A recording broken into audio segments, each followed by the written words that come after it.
Hi church, Pastor Denise here with your midweek update and devotional. Got some exciting opportunities coming up. This Friday, the Encouragers Ministry is putting on an event they're calling Table for One. It's especially for widows, widowers, or just single parents who need a night out. They're going to just be having a wonderful time of food and fellowship and fun. And if you are interested, you can text the word TABLE to 336-525-5870.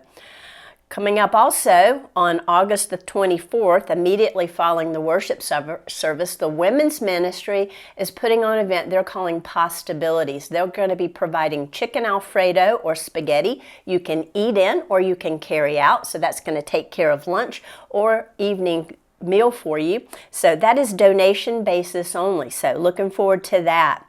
We're going to be having a reception honoring the marriage of Pastor Barry and Taylor. That's going to be on Wednesday night, August the 27th at 7 o'clock. If you're interested in giving them a gift, they are registered on Zola or Amazon. We're going to be having our family worship service this month, the end of the month on the 31st. And as a part of that, we're going to be celebrating baptism. I understand we've got some young people we're going to be baptizing that made professions of faith at camp. This is just a great time to celebrate. But no matter where you are in your walk with the Lord, we are just excited about the idea of baptism, a profession of our faith. So I don't care if you've been walking with the Lord a day or 100 years. If you've not been baptized, this is an opportunity to do that and profess that you are the Lord's.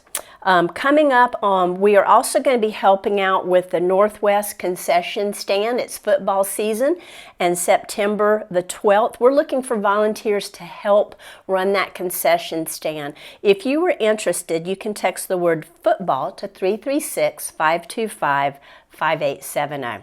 Well, that's pretty much all I have for announcements, but I just wanted to share just very briefly, and this is really kind of a synopsis of our conference that we went to. Several of the pastors were able to attend.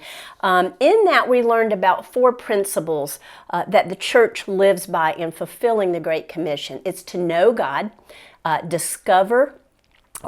find freedom, discover purpose, and make a difference. So what does that look like? Well, to know God is so that people will put their faith in Jesus and they will be made right with God. Acts 2:41 talks about how 3,000 people believed after Peter said what he had to say about Jesus and this gospel truth, and they were baptized afterwards. And that's what we're trying to do, is to reach people who do not yet know Jesus and do not have a relationship with God. Finding freedom is what James 5:16 talks about. It's confession, it's accountability, it's healing. It's where true spiritual and emotional freedom can take place. And typically we see that in small groups. That's where real life change happens. To discover purpose is to find out the very purpose that God created us for.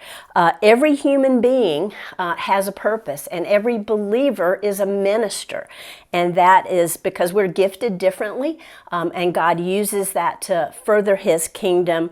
And that's according to Romans 12:6. And to make a difference. When we truly make a difference, that's when we find fulfillment and joy. And our joy is complete, as it says in John 15:8 and 11, as we bear fruit for God and as we abide or remain with Jesus. So church, this is what we want for you. And as they said there, and this really stuck with me, is what we want for you, not from you. We want all that God has promised, and that is a life of abundance, not scarcity, as we walk with Jesus. So know God, find freedom, discover purpose, and make a difference. Have a great week, church.